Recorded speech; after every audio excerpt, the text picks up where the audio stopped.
Bienvenue à bord du vaisseau Hypersensas.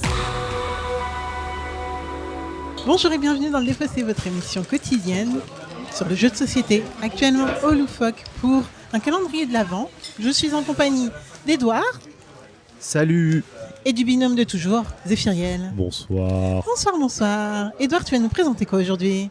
Je vais vous présenter Orléans.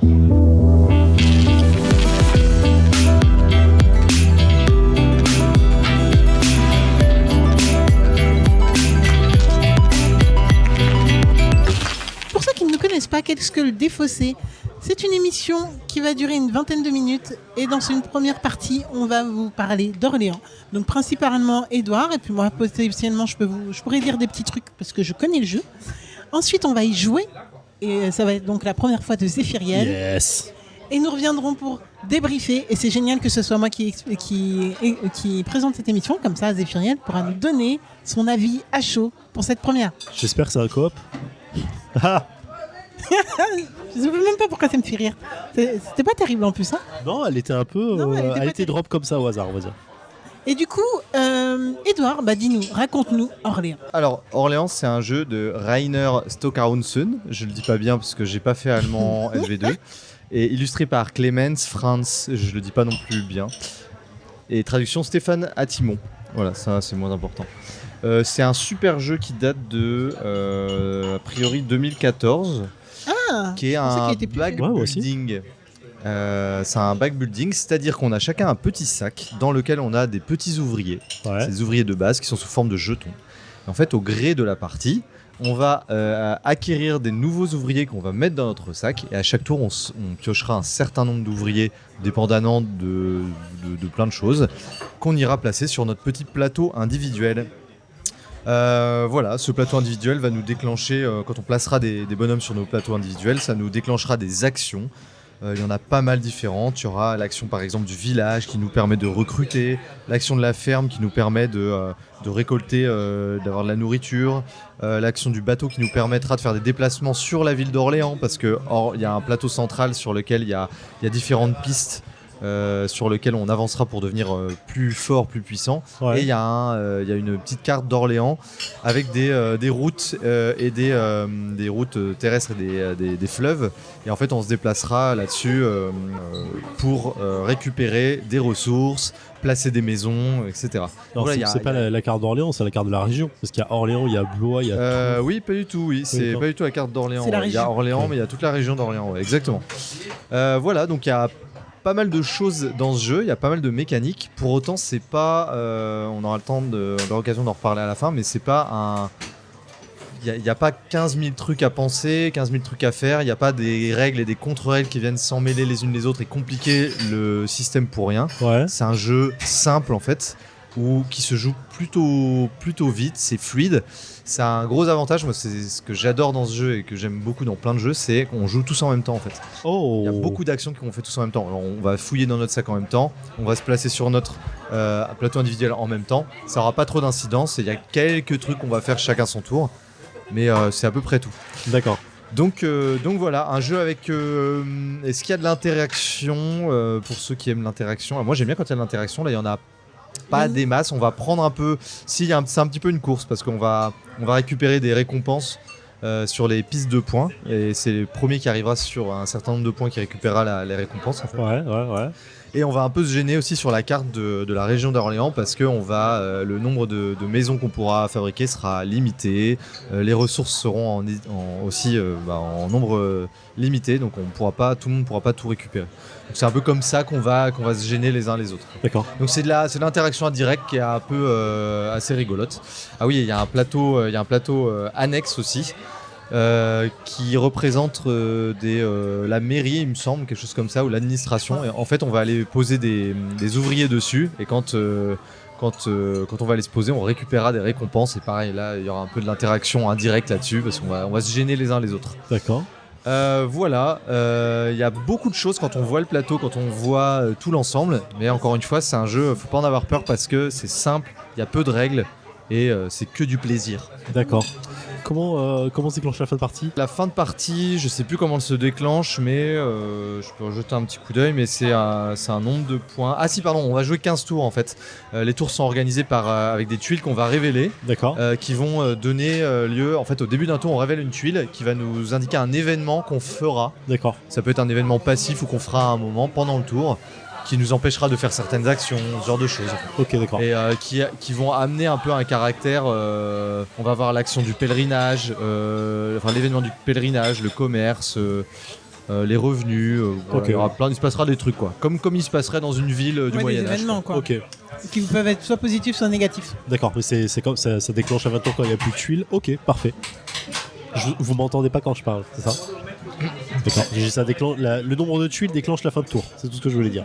Ouais, le nombre de tuiles, ouais. 15 Ok. tours, 15 tuiles, 15 tours. Parfait. Ce qui est marrant, c'est le scoring. Est-ce que tu as envie de nous parler rapidement du scoring? Alors, je me souviens plus de ce qui est marrant dans le scoring. Attends, rappelle-moi. Alors, il va falloir multiplier ici les données qu'on a c'est ça. ici par des Ici, choses c'est qui quoi se Le sont nombre de passées. villageois. Ouais, en fait, on va récupérer des petites icônes villageois à différents endroits du jeu, notamment sur des pistes, les pistes de progression qui nous rendront plus forts, Ouais. et aussi sur le plateau de l'administration. Et en fait, quand tu récupères un villageois, ça va te multiplier tes points indexés sur le nombre d'étoiles sur lequel tu seras sur la piste de score. D'accord. Donc là, tu montes le 5. Si j'ai 3 villageois, ça me fera 15 points pour voir. Exactement. Ce Ok. qui veut dire qu'on doit absolument multiplier les manières de score. Enfin, en tout cas, il va Ouais. falloir être un peu partout. Oui, tu joues dans tous les Sinon, sens. Ouais. Exactement. Tu peux pas te maximiser quelque part parce que x1 à 0, ça sert à rien. Voilà, exactement. Ok. Ouais, c'est ça.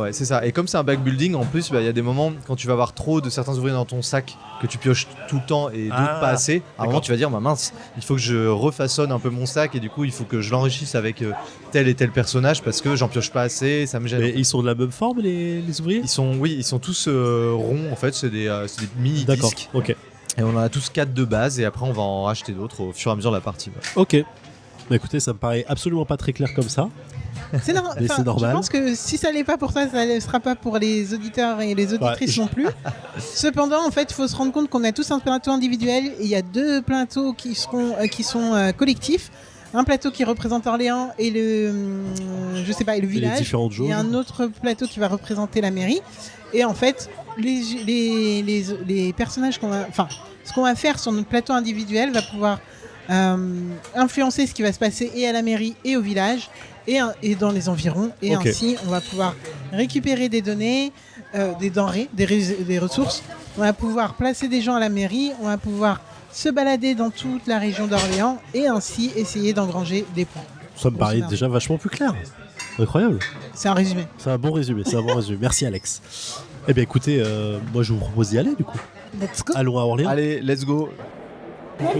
La plus petite des deux. C'est quoi ce truc? Mais même pas, j'arrive à lire ce qu'il y a derrière sans lunettes. Il y a déjà une guilde. C'est que à Orléans qu'on peut en faire. Ah merde. Elle change tout. Si on la pioche.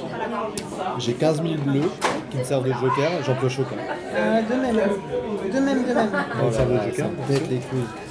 Pourquoi je suis en tête là? C'est moi. Ah merde, c'est moi. T'as pris ton fromage? Et nous voilà de retour après 1h06 d'Orléans, toujours au loufoque, en compagnie de Zéphiriel et Edouard. Zéphiriel, c'était ta première partie. Ouais. Dis-nous tout, qu'as-tu pensé d'Orléans? Ça me fait chier qu'Edouard ait gagné. Déjà. Je suis obligé de le dire, je vais insister un peu dessus parce que je suis deg. Il m'a volé des places et il aurait pas dû gagner. Le seum. À un moment, j'ai dit dans la partie, ce jeu est trop bien. Et je le pense, il est vraiment incroyable. Je sais pas par quoi commencer, il y a trop de trucs qui sont cool. Le dice building, c'est trop bien. Parce que là, je l'ai pas fait parce que pas en état, mais tu peux calculer en fait ce que tu vas piocher au fur et à mesure. Bon, un peu moins sur la fin parce que t'as beaucoup de jetons sur la fin. Mais au début, tu peux calculer, te dire il me reste un bleu, donc je vais le piocher au tour suivant, donc j'ai préparé cette action pour le tour suivant. Et cette phase de préparation d'action sur ton petit tableau perso, oh là là, putain, ça c'est magique. Ouais. Je te jure, ça m'a vendu du rêve quand je l'ai compris en me disant oh là là, mais je vais préparer tous mes tours à l'avance. C'est-à-dire qu'à chaque tour, je vais préparer le tour. Non, mais c'est. En fait, je sais pas comment expliquer cette kiffance de poser et de dire prochain tour, je sais que je l'ai, je vais le poser, donc je reste action après, donc je vais prévoir l'action d'avant en disant je vais me balader, je vais poser une guilde, je vais me balader, je vais prendre ça, je vais me prendre un petit fermier en plus, je vais me prendre une technologie qui va me donner l'action supplémentaire pendant le tour parce que je vais pouvoir la poser et tout. Et cette petite kiffance de pioche et de préparation, elle est magique. Après, il y a des tuiles supplémentaires que je connaissais pas qui sont ultra pétées et pour une prochaine partie, clairement, j'irai les chercher, qui sont vraiment trop fortes. Enfin, très fortes dans le sens ça change la game, mais j'en ai eu aussi qui étaient vraiment pas dégueu et que j'ai pas mal utilisé. Mais je me suis dit, on a quoi, 17 tours de jeu. Franchement, je me suis dit, ça va être long. Putain, la moitié de la partie, je suis en mode, ouah, déjà la moitié. Attends, j'ai plus le temps là. Il faut que j'aille chercher des petits jetons noirs pour les poser en haut, pour les poser à la mairie. Il faut que j'aille chercher du bleu, j'en ai plus assez pour faire ma compagnie filiale, pour avoir des jetons et monter sur mes deux bouquins. Ce que tu veux dire, c'est que la partie elle passe vite. Elle passe ultra trop vite. J'ai vraiment pas vu l'heure passer, quoi. J'étais vraiment en PLS au dernier tour en disant, ah, il me reste 3 tours de jeu seulement, je sais pas comment je vais faire. Il faut que je monte là et là. Et en fait, c'est plein de petits détails qui vont être ultra gratifiants tout le temps. En fait, t'as vraiment cette impression de prendre des trucs tout le temps, de pouvoir les placer correctement, d'être récompensé pour tes bons moves parce que tu vas bien préparer tes actions. Il y a des tours où tu vas pas faire grand chose et du coup tu vas être en mode ok, bah c'est pas grave, le tour d'après je vais faire 3 ou 4 actions. Plusieurs fois Yvonne nous a dit mais putain, vous faites 3 ou 4 actions par tour, moi j'en fais que 2. Et je disais mais ouais, mais il y a des fois où j'en fais qu'une pour préparer la fois d'après en disant je vais faire 4 ou 5 actions d'un coup. Et c'est vraiment ouais, cette sensation de bien avoir préparé et bien avoir géré ton tour, oh là là, c'est tellement cool. Putain, voilà, je suis un peu, j'ai très envie d'y rejouer là. Vraiment très envie. T'as bien aimé cette première partie et tu y rejouerais bien. J'ai beaucoup aimé, voilà, désolé, je suis expansif là. Cool. Alex. Bah ouais. Alors ta réaction traduit, enfin en tout cas l'enthousiasme général traduit bien ma première réaction quand j'ai découvert ce jeu. J'ai adoré tout simplement. En fait, c'est un jeu où en effet si tu programmes bien, ça peut ultra bien se passer. Après moi je suis pas du tout dans le même délire que toi de calculer il reste tant de trucs dans mon bag et tout. Déjà au bout de 2-3 tours je me souviens plus trop de ce que j'ai pris et tout, donc je m'en fous un peu de ça. Par contre, en effet, bien programmer, rien que les destinations, il y a plein d'autres choses en fait qu'on peut programmer. Les destinations où on va aller, les pré-shots de personnages qu'on va essayer de récupérer, ceux qu'on sait déjà qu'on va pas monter sur les pistes, aller récupérer les tokens bonus qui permettent de directement les annuler comme ça. On n'a pas à s'embêter avec. Ouais. Il y a aussi, il va y avoir aussi comment dire. Alors il y a 2 autres trucs moi qui me rendent assez ouf dans ce jeu, c'est la mairie. Parce que quand tu te rends compte que si tu pré-shottes beaucoup trop tôt les choses, ouais, tu donnes des points aux autres. Mais en même temps, quand tu commences à mettre tes jetons, tu peux te rendre compte de ce qu'il y a dans le marché des autres. Oui. Et tu peux te rendre compte de là où ils vont pouvoir te disputer le truc. Ouais. Et donc te positionner de telle manière à ce que en fait, tu sois indisputé sur plein d'endroits. Et ça, je trouve ça assez cool, mais vraiment dingo. Et dernier truc, et que tu trouvais pété, et moi je trouve pas du tout ça pété, ça va être ce qu'on peut faire avec l'université, donc j'imagine nos étudiants, je ne sais trop, et aller récupérer des tuiles supplémentaires auxquelles personne n'aura accès, mais nous on aura accès, et qui vont donner des pouvoirs de ouf.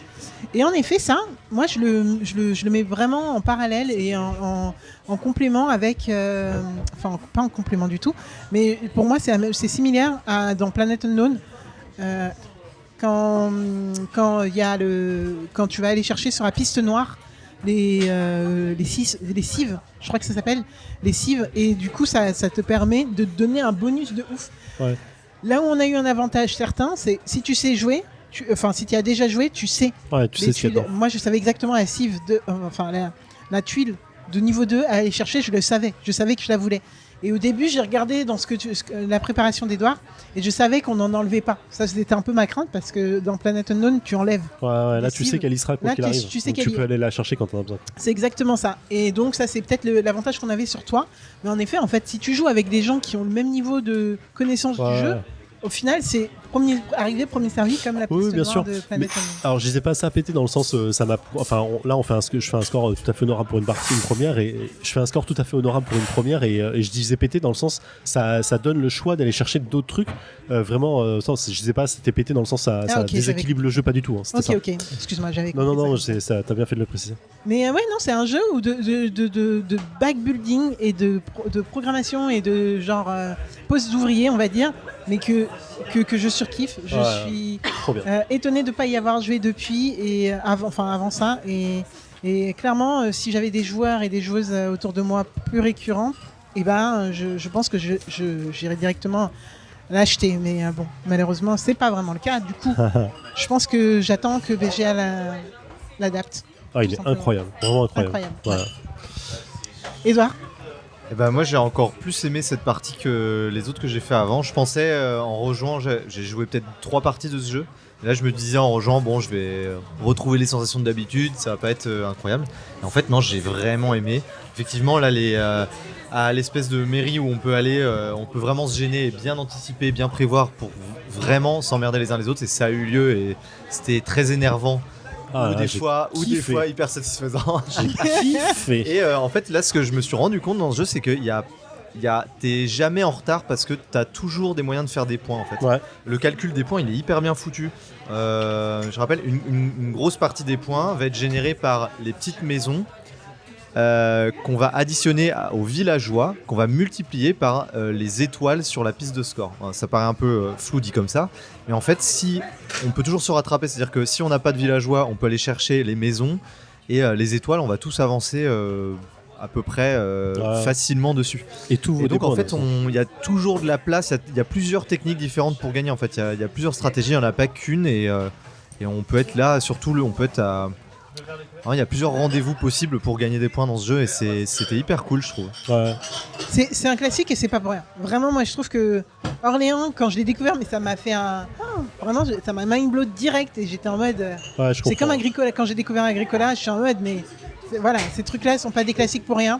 Je pense que c'est optimisé, je pense que c'est calculé pour être, tu vois, donner les mêmes chances à tout le monde et comme tu dis, pas être lésé ou pas se sentir trop à la traîne. Et Orléans, c'est beaucoup. l'aide de jeu, on en parle quand même. Non, on en parle pas, c'est vraiment une manche. Il y a 18 manches. Une manche, c'est 7 étapes qui se font en 1 minute 30 top chrono. Et Et l'aide qui sont de jeu est la plus résumées petite sur du une monde, aide de jeu minuscule, la taille d'une tuile. Abusé En fait, ça. tout le jeu est résumé là-dessus, quoi. Et c'est ça qui est trop bien, quoi. Il y a Mais peu de c'est choses ça. à faire. Et Zéphiriel C'est disait au incroyable. début, ouais, ça a l'air nébuleux. Au début, je sais pas trop où on va. Ouais. Et je pense que t'es rentré dans la partie ultra rapidement. Bah, en fait, dès le premier tour de jeu, tu comprends où ça va aller. En fait, c'est ok, j'ai compris comment je dois placer mes trucs. Et le tout, c'est repérer où sont les actions que tu veux et qui vont être intéressantes. Ça prend un peu de temps. Mais la thématique et le comment je vais faire mon moteur, c'est incroyable. En un tour, c'est claqué, quoi. C'est trop agréable. Enfin, Je ouais. suis content que ça vous ait plu, enfin que ça ait plu, surtout à Zef qui n'avait jamais joué. Et je savais pas que t'aimais autant ce jeu, Alex. Ah, trop bien. Ça fait plaisir. Mais de fou, de fou. Merci de l'avoir proposé. Je pense que j'aurais fini par le proposer à Zef. Mais là, c'est encore plus cool. Et je pense que si vous aimez ce genre de jeu, on sait pas trop si c'est un Eurogame ou quoi que ce soit. Mais en tout cas, si vous aimez ce genre de jeu, je pense que ça peut être un cadeau de Noël assez exceptionnel. Ouais, grave. Trop bien. J'ai trop envie de le prendre. Mais je sais que j'ai pas de joueur, mais à deux, ça doit être bizarre. Mais franchement, Ouais, trop bien. à Non, deux, j'ai je déjà sais joué pas. à deux. J'ai déjà joué à deux. Et c'est Ça très tombe bien. Ouais. C'est bien. Ouais, c'est bien à deux. Il y a une petite adaptation de règles, mais c'est très bien. Ok. Bon, pourquoi pas à deux. Bah écoute, à voir. Bah grave. Ok. Merci beaucoup, Edouard. Franchement, merci beaucoup de l'avoir présenté dans le Défaussé. Mais avec plaisir. Merci à vous d'avoir pris autant de plaisir à y jouer. Eh bien, on se retrouve dès demain Absolument. pour de nouvelles aventures. Oui, Toujours au 57 rue Galande, toujours. toujours à Paris. Oh là là, la petite fiche de fin. Allez, vas-y. Mais Edouard, parfait. Il nous dit, j'ai pas fait la petite fiche. Ouais, la petite fiche de fin pour Vas-y. rappel. Donc c'est un jeu de Rainer Stockhausen et illustré par Clemens Franz. Voilà, un jeu fait par des Allemands, mais qui se passe en France. Ouais, c'est marrant ça. Ça fait rêver. Mais du coup, c'est moche. Voilà, vous le savez. C'est pas très beau. Mais on s'en fiche, c'est bien. Voilà, exactement. Bon, bah, très bonne fin de journée. On se retrouve dès demain. Et puis, kiffez bien, jouez bien. Ciao. Fin de transmission.